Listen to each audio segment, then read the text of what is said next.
자, 세 번째 시간 들어가도록 하겠습니다. 자, 세 번째는 이제 병원식으로 들어가요. 그래서 그 먼저 표를 먼저 이해해 보시면은 일단 병원식의 종류는 세 가지로 나누어요. 그래서 일반 병인식, 특별 병인식, 검사식이라고 하고요. 특별 병인식 같은 경우에 밑줄 하시고 특별 병인식의 경우에 이거를 바로 이제 우리가 보통 치료식이다 혹은 환자식이다 라고 말하는 거예요. 그래서 치료식 환자식은 예를 들어서 같은 병실에 6인실이야. 6인실인 경우에 뭐 대부분 비슷하게 들어와 있지만은 한 사람은 만약에 당뇨로 들어와 있고 한 사람은 뭐 골절로 들어와 있고 소화기계 질환으로 들어와 있다면은 6사람의 식단이 다 다를 수 있잖아요. 그러니까 각각 환자에 따라서 질환에 따라서 달라지는 그 식사를 우리가 바로 특별병인식, 치료식, 환자식 이렇게 표현을 해요. 같은 말. 자, 맨 위에 보시면 일반 병인식은 보통 그냥 이제 소화기가 약간 아직 소화 정도에 따라서 얼마나 이제 무르게 줄 것이냐, 얼마나 되직하게 줄 것이냐에 따라서 미음으로 줄래, 죽으로 줄래 이런 것들 있잖아요. 그러니까 보통 이제 물기라든지 점도라든지 이런 정도에 따라서 가장 묽게 주는 유동식, 그 다음에 유동식을 소화할 수 있을 만큼 이 사람이 회복이 되었어 라고 한다면은 죽 정도에 해당이 되는 연식, 그 다음에 3번에 나와 있는 경식은 가로로 묶어버리세요. 요즘은 경식이라는 용어를 많이 안 쓰고 일반적으로 연식에서 그냥 바로 일반식으로 많이 넘어가요. 그래서 경식은 그러니까 예를 들어서 유동식이 미음 정도라면은 연식은 죽식 정도이고 경식은 진밥 정도이고 일반식은 보통의 일반 밥 있잖아요. 아, 물기나 그 되직한 정도에 따라서 나누어지는구나 라고 보는 것이 일반 병인식이고요.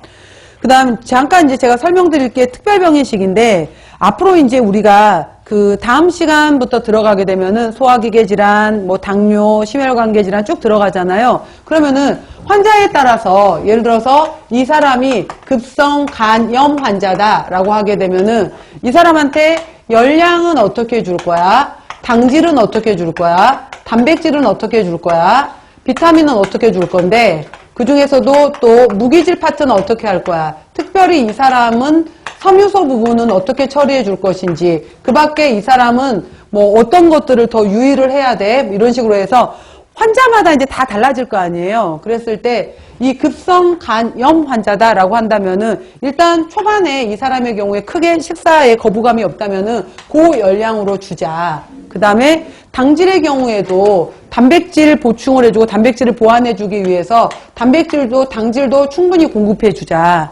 조직을 재생시켜야 되고 간세포를 정상화시켜줘야 되기 때문에 단백질도 충분히 주자.